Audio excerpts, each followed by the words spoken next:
Hey, thanks for joining me one more time. I thought that this time we would look at the first comics I ever read with Venom in them. Way back when, I was, my older brother and I, we were picking up Spider-Man comics and back in the late 80s. And I would see pictures of or hear mention of this character, Venom, that was some kind of big villain that Spider-Man had fought in a long time ago. It felt like a long time ago. I'm sure it wasn't that long ago, but to a kid, when you're picking up these comics, you know these characters had existed for 2 or 3 decades already, and this is some villain from his past. It just felt like it was something that was, some major storyline that you'd missed. But everyone, the characters and fans of the books would talk about this Venom character. It was kind of the same thing with me with the Green Goblin. When I was reading these Spider-Man stories when I was younger, the whole Green Goblin story had already taken place where Gwen Stacy was killed. And I don't know what the status of the Green Goblin was, but my kind of understanding was that Green Goblin was dead. He was one of Spider-Man's original villains, and he caused the death of this woman that Peter Parker loved. And then Peter Parker, Spider-Man, defeated the Green Goblin, and I just felt like he was dead. Obviously, that's never the case in comics, but it's just one of those things where there's like this whole big, giant history of a character I don't know about, but now I get to read the current stories, and it was just fun. Yeah, I think it's kind of interesting to pick up comics sometimes and knowing that there's a whole history of it that's happened, all these adventures that you missed that you can always go find out, and you've got to kind of get caught up on, but then you're reading the news stories on them. So anyway, I wanted to focus on these two. These are some of my favorite books. Probably, I don't know if it's the first Erik Larsen I was ever exposed to, but certainly amongst the very earliest I was ever exposed to. I didn't really pay attention to the artist exactly at this time, but I certainly got to know who Erik Larsen was very quickly, and Savage Dragon became one of my most favorite books ever. So I found these, and so I figured we'd look at these, but while I was digging through it, I also found this one that immediately preceded it, and it's not exactly tied to the same storyline exactly, but there's some interesting stuff inside here anyway, so I figured why not? We'll go through it just the same. I mean, it's got Erik Larsen drawing the cover, fighting against a villain with boomerang as a weapon. Okay, but up here, Venom lives, and there is a face, his face, he's saying, miss me. So, again, it's one of these things where the character existed, but I didn't know what the status was. So is this the first time Venom came back after the initial storyline that, if I understand correctly, was drawn by McFarlane? I think so. For those of you who, you old timers out there, you know who you are, that have read these, kind of clarify this for me. Was this the first time Venom had shown back up past his initial storyline? All three of these comics are written by the same guy, David, I don't know how you say this, Michelini, I think, perhaps. And this issue, drawn by Mark Bagley. Now, there was a time where I've mentioned this before in other videos where when I first started reading comics, I didn't pay attention to the artist. It didn't matter to me. They were just all kind of interesting and good. And they were just comics, and I'm just reading them. But as you'd read them, and, I kind of was unaware I was reading a run by a particular artist, and then suddenly someone else shows up, and you're like, why does this not look as good? And then eventually I started paying attention. But this is drawn by Mark Bagley, guest penciler. Now, Mark Bagley's got a long history, longer than Erik Larsen on Spider-Man. I read every issue of Ultimate Spider-Man by Bagley and Bendis. Great comics. Honestly, I really liked them. But I kind of thought Bagley and Erik Larsen were kind of interchangeable in this era. Looking at them now, I can obviously see significant differences. I could probably pick out very easily which one is Larsen, which one is Bagley. But at the time, I kind of thought that they were maybe the same guy. They have kind of a similar vibe. Now, I'm not too particularly interested. This is a fine book, this issue here. This is 345 with this character named Cardiac, which has a kind of interesting weapon, and I like the way that the power set is portrayed with these balls of light and these sparkly flashes and this like a heart monitor kind of vibe, because he's cardiac, so these kind of bouncy sharp lines to display the power. There's a couple instances through the book where it looks pretty good, but we're not interested in this specifically. But there is a point in this book for anybody who's kind of curious, because Eddie Brock, who is Venom, he is in jail. And we pick up on that story in here. There's all this other storyline going on here. And it was, again, this is perfectly fine. I'm not trying to skip through it, being dismissive of it because it's not good. But I just wanted to show this interesting part in here. You got Eddie Brock in jail. Now, as I recall, issues leading up to this, we had seen Eddie Brock in jail. And we'd seen this guy in jail with him. Cletus Cassidy.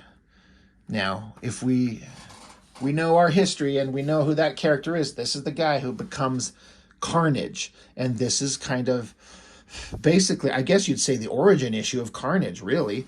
So Eddie Brock is working out, hardcore working out, and he's giving a lot of shit to this Cassidy guy. And Cletus Cassidy is just a murderous scumball. It's kind of been built up that this guy that Brock is in prison with is a piece of shit. But Brock gives a final insult, and Cassidy's like, that does it. I'm already serving 11 consecutive life terms. Might as well make it an even dozen. Now he's thinking that to himself. But you see a shot outside the window, and suddenly the night, here's what he says, it's alive. Black goo comes zipping in, and it's obviously the Venom symbiote going back after Brock. I'm sure Brock thought it was dead. Everyone else thought it was dead. Jumps on him. Brock is super happy, punches out the concrete walls of the jail, and is gone. But Cletus Cassidy right here, we didn't know it at the time, but there's something set up. He's sitting here, and there's a little black dripping goo. One little simple little drop that lands right by Cassidy's hand. That thing is like, I don't know if they explained it exactly in further issues, but I think it's something like the Venom symbiote kind of spawning, you know, creating more, its offspring. But that little drop becomes the Carnage symbiote, which hooks onto Cassidy there, and that is the start of that. So that's kind of interesting, kind of, you know, little setup right there, having flipped through this story, which doesn't have any real connection to the next two we're going to look at outside of showing how Brock gets out of jail and reunited with the symbiote. Spider-Man fights this cardiac guy. There's some really good action in this. Mark Bagley is really good at storytelling and action superhero stuff. I really like him. I didn't appreciate him at the time, but I've learned to really like what he does. I always liked this shot with the cardiac guy. I think he wants to sink this boat is what he's trying to do. He's up here. This power is arcing, very big, powerful, and then he's charging up. And then the way this energy blast is kind of portrayed, again, with the bubble, the flash, and then these bouncy lines blasting into the ground. It looks really interesting. It's a really cool way to show the power set. And he did. He blew a hole through the bottom of the boat, and he's happy because that boat needed to be sunk because there's bad guy shit going on to it. But anyway, it cuts back to Brock had jumped out of, busted out of jail, swimming along, jumps up onto a dock here. The symbiote completely envelops with him, and there he is. So Venom is back. All right. Very cool. So we are going to get back into Erik Larsen art on Amazing Spider-Man. Hell of a cover. Another thing that I want to kind of mention, I know I'm going to be in the extreme minority here because Venom's look is the way it is, but like the dirty, gross teeth and the big slathering, gross tongue, that was not part of the original design, as I understand it. I have some reprint of, a collection reprint of the McFarlane Venom issues. I've got that around here somewhere. But McFarlane's design on the Venom symbiote look didn't have slimy, gross teeth and a tongue. Just almost like a Cheshire cat grin and teeth. But I kind of like that more simplified, slick, streamlined version of Venom. But I know I'm in the minority because this is the iconic look of Venom. And I do believe this is an Erik Larsen invention. I mean, that one that we just looked at, Mark Bagley's drawn it. And I'm guessing, I could be wrong, but this is maybe the first time he's drawn him. Maybe. And he doesn't have the tongue thing. This looks more like the McFarlane version. But Erik Larsen, he's also famously stated he does not like the Venom character, Erik Larsen. He loves all the classic Spider-Man villains and all that type of stuff, and Venom is more of a newer creation at this time.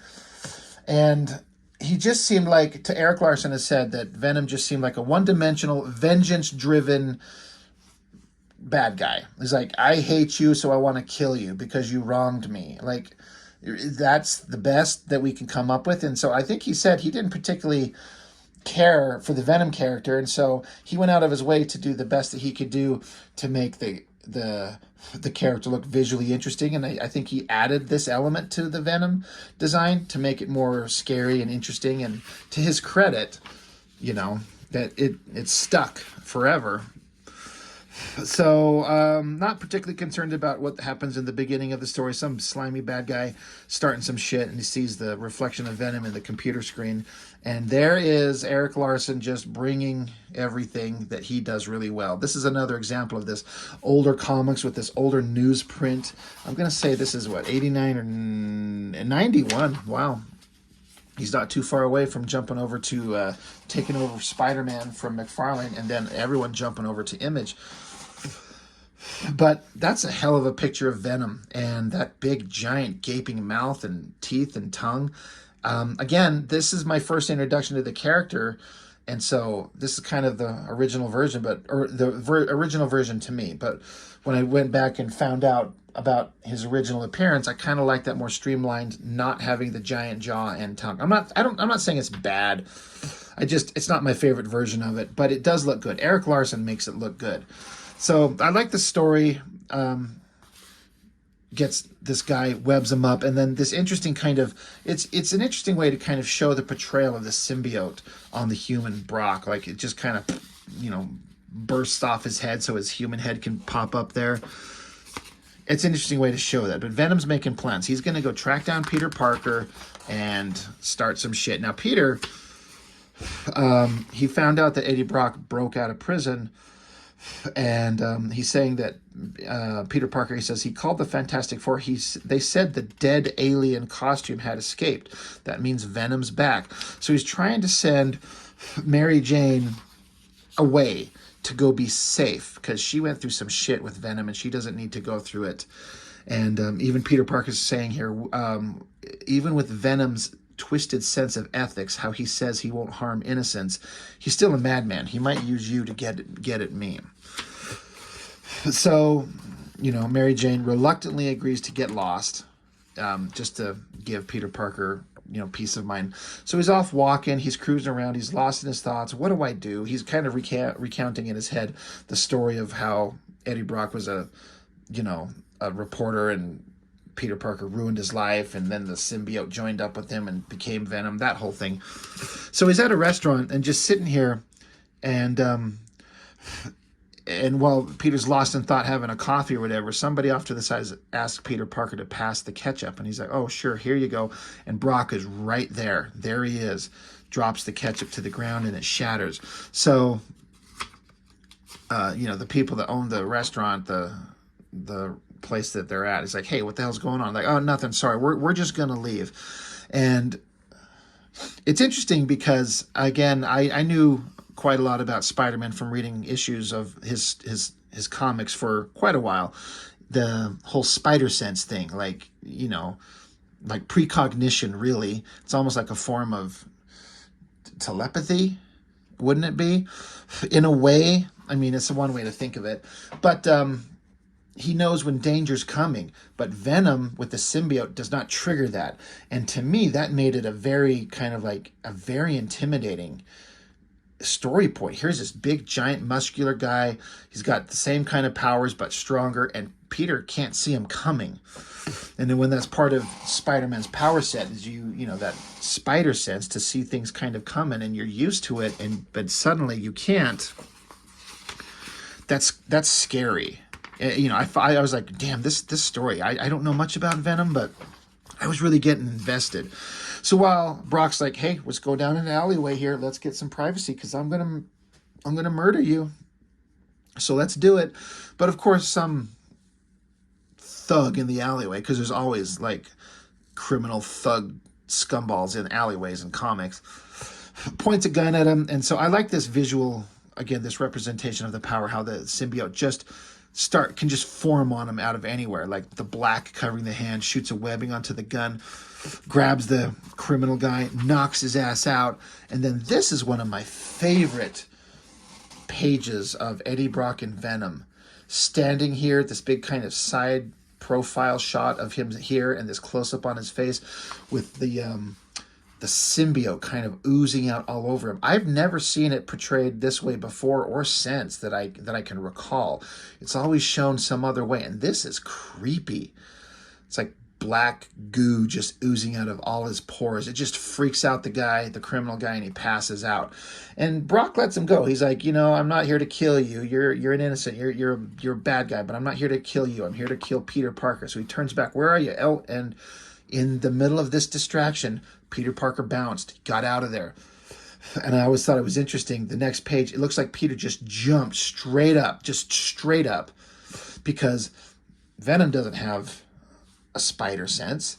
So if Peter just gets lost, just gets out of sight, he can be gone. So I thought this was a really well-written kind of choreographed moment. So creepy here with Venom. Peter being smart, just jumping out of the way. And he's like, holy crap, that was scary. And he's kind of feeling bad that, he ran when things got dangerous, but he doesn't know what else to do. So he got some kind of scuzzy hotel. He doesn't want to go home. So he's got to go on the run, and he's got to stay off the grid until he figures out a way to solve this problem with Venom out there. So soon he's off web slinging through town, and I always thought this was another interesting kind of ominous thing. Venom's just coming up behind him, but Peter doesn't know he's there. He can't sense him. And so he doesn't see the danger coming until Venom just shows up and socks him right in the face. Sends him tumbling, and he's like, and even Peter Parker's like, God damn it, I hate not being able to use my spider sense. I never know where the guy will turn up.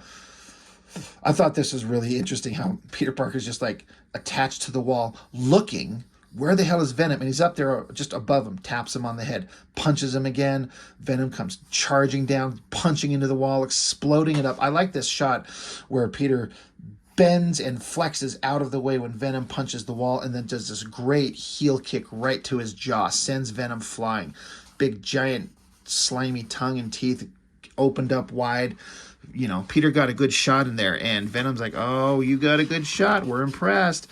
Peter's like, I got to get out of here. So he goes running, but he can't outrace Venom, even though I like this panel where he's like, I've got to go. He's like, I've got to pick up the pace. I always like that shot, like he's bearing down, like I got to go fast. But suddenly, his spider sense goes off. He's like, well, Venom doesn't affect it. It's like, oh shit, this giant steel eye beam that Venom just threw at me will set it off. So I thought that was a great kind of, it's like a tactic on the part of Venom. He throws the beam at Spider-Man. It makes him twist to get out of the way, but it stops him just enough to let Venom get within punching distance again. Here's a thing where they bust into a zoo. They busted through a wall, and this lion jumps out, and it's probably going to go and start eating people. Spider-Man's kind of out of it for a second, but Venom, he's still up. He goes up and grabs the lion, smacks Spider-Man away, but then webs up the lion to keep it, contained. He's like, no, I'm not here to let innocent people die. I'm just after Peter Parker. So this made Venom, suddenly I was like, this is interesting. Venom, most bad guys are happy to just kill anybody in their way, but this Venom guy, he's not interested in that. He doesn't need or want to kill innocent people. He just wants Spider-Man. So it makes him, he starts broaching the possibility of being respectable in a way. He's protecting innocent lives, even though he's out to kill Spider-Man. So Spider-Man's just running. Venom keeps coming. Spider-Man stops and gets a drop on him, socks him another good one, another good punch, another good open mouth face shot. Erik Larsen knows how to draw action and energy and power really well. Venom's pissed off, but Venom's not relenting, keeps chasing him. But Spider-Man come to this place for some specific reason. I can't remember what the hell it was, but it's like a hospital science lab, and he's like, "Where's a cryogenics section?" And this random scientist guy just points down there. So Spider-Man takes off, being kind of stupid, not paying attention that was just Venom. That's just Eddie Brock in disguise, because you got the black symbiote flailing up around him. Spider-Man goes to this room, the cryo lab, webs himself in there. This is a funny little shot of him just like going into the room and releasing his web line, got his feet forward. It's a funny little pose, but I love it. But the door slammed shut behind him, and like, oh, that wasn't the control room. That was the cryogenic chamber itself. Venom's like, I got you trapped. So he activates it, and I think what he does is he...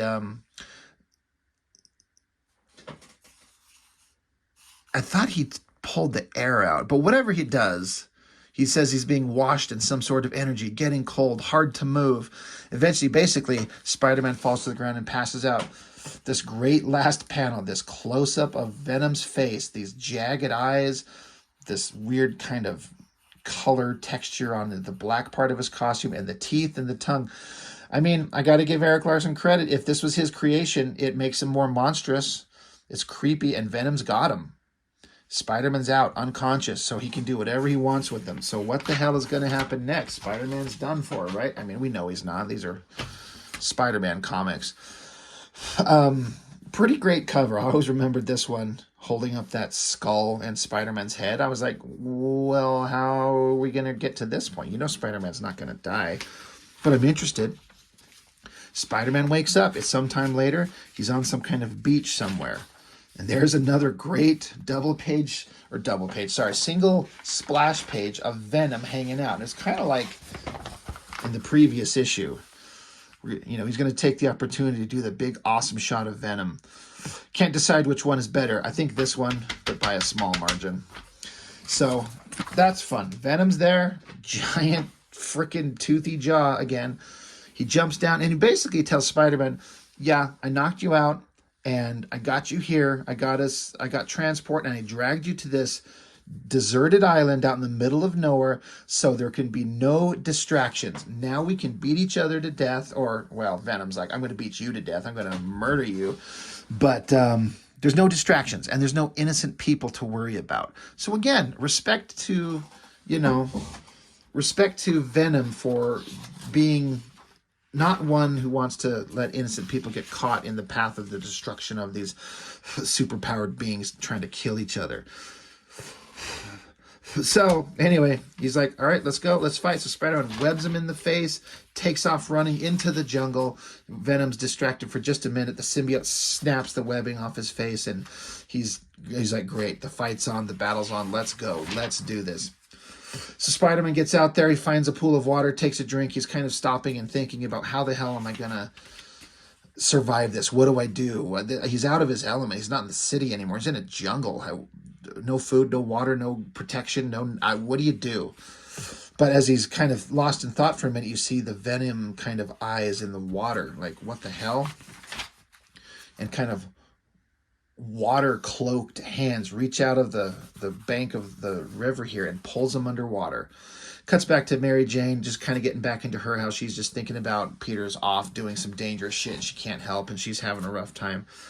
But anyway, back to Peter Parker. He's thinking about how the symbiote could obviously change itself to look like clothing and stuff like that. So he's like, it can mimic the look of things.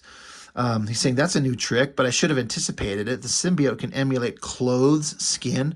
Why not water? So I'm like, oh, that's an interesting thing. And I don't know that this has been... does this come up in Venom comics anymore? How the symbiote can basically mimic the look of anything.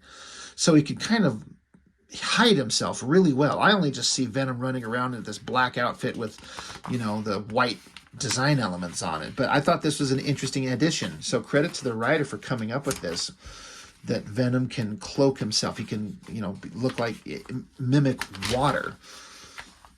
But Spider-Man gets a log, bashes him in the face, launches up into the air, jumps out, spiderwebs onto the trees, and gets away. Venom pops out of the water, and he's like, oh, good, I'm excited. Another ridiculous headshot. It's so cool looking.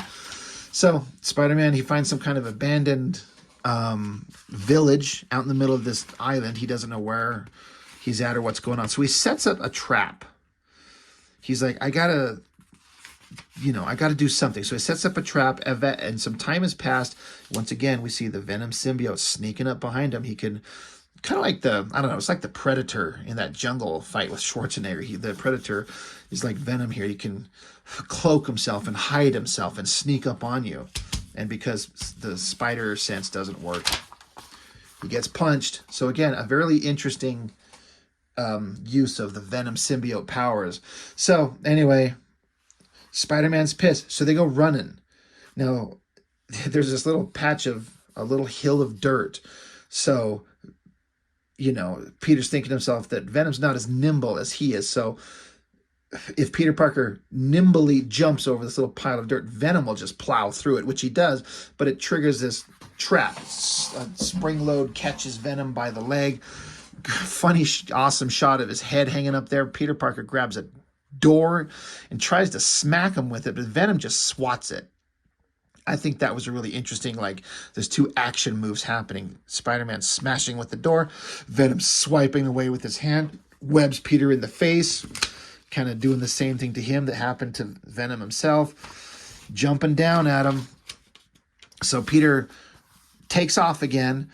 Venom picks up this old rickety truck, chucks it, and, Peter Parker dives out of the way, but the truck falls through the ground, and they find out there's an abandoned mine, and Peter starts getting woozy. He's like, oh, Jesus, there's gas. This place is full of it. This must have exploded, started a cave-in. I have to get out of here. So he's like, basically, there's gas in these caves, and it could explode. I need to get lost. And then silently, no text, no word, no nothing, just Venom's just up there.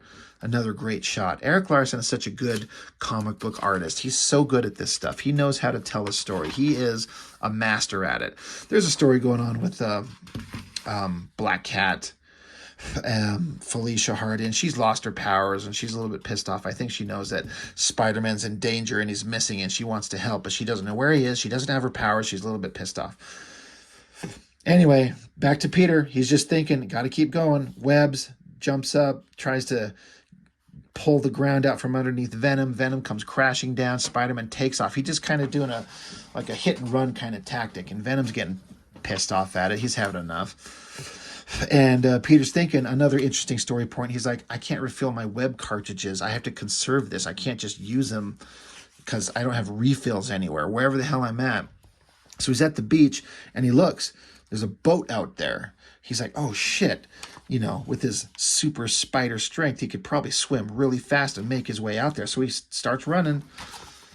But nope, this is it. This is another interesting use of the symbiote powers. There's Brock back here, but the Venom symbiote goo is going under the sand and coming up and grabbing onto Peter Parker to keep him trapped. So Peter sees this, and he sees that he's using up so much of the symbiote to reach out to grab him. There's more of his human side that's exposed and vulnerable.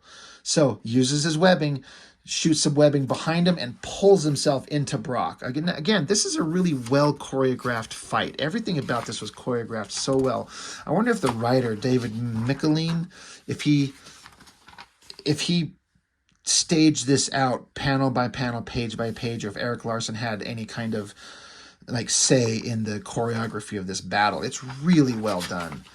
But yeah, pulls himself into Brock, slams into him. I like this, how he kind of arcs off him as sends Brock flying.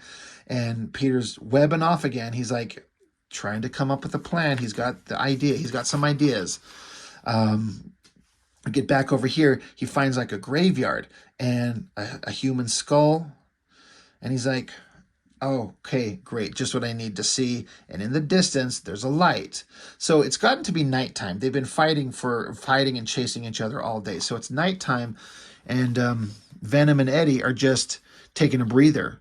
So it's interesting how you can see Brock just sitting here basically naked with little whitey-tighty underwears, and the Venom symbiote cast as almost like a shadow behind him.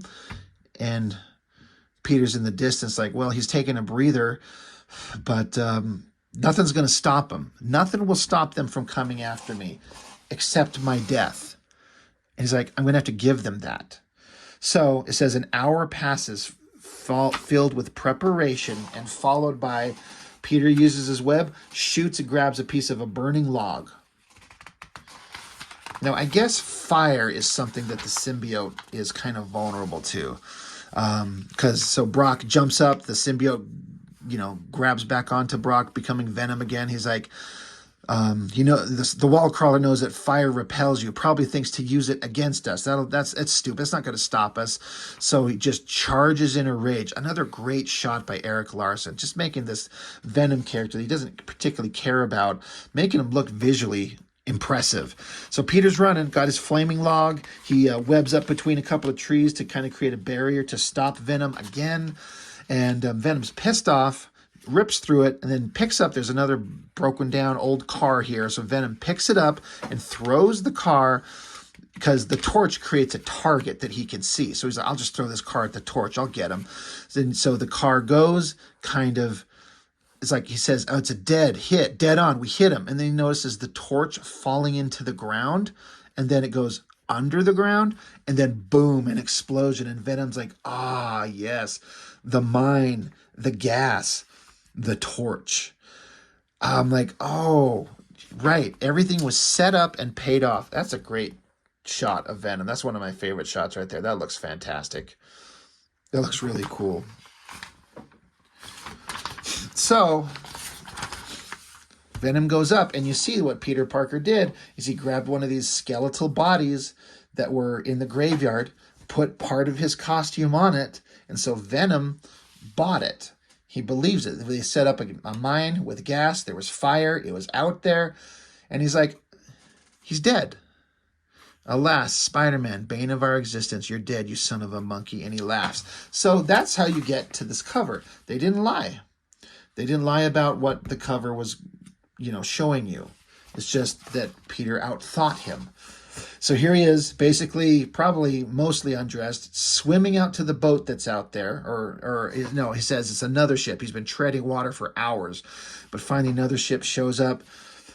And it cuts back to Eddie Brock. And now this is another interesting kind of character wrap-up. They bring the character out of, the character had kind of disappeared and Brock was in jail and the symbiote was dead, but they bring him back. But what do they do with him now? Well, I like the story here. Brock is saying to himself, the madness is over. No longer is there a reason for Venom to exist. Shall we remain here then? We have food, water, blessed peace. Why not stay? Be happy. He's like, what a wonderful feeling it is. And Brock is like happy. And I think this Venom symbiote is probably happy too. The only thing that they hate in the entire world, Peter Parker, Spider-Man, is gone and they are free. And so it's like a contentment. Like he could just stay here. And this is great. And I like how it's just silent. There's no word, no text, no nothing. There's Peter. He's got a blanket wrapped around him probably, cup of warm coffee probably as the boat leaves this island, and that's it. It wraps up. Perfect little 2-issue arc, getting back into the Venom Spider-Man rivalry. One of the best choreographed fights I've ever seen.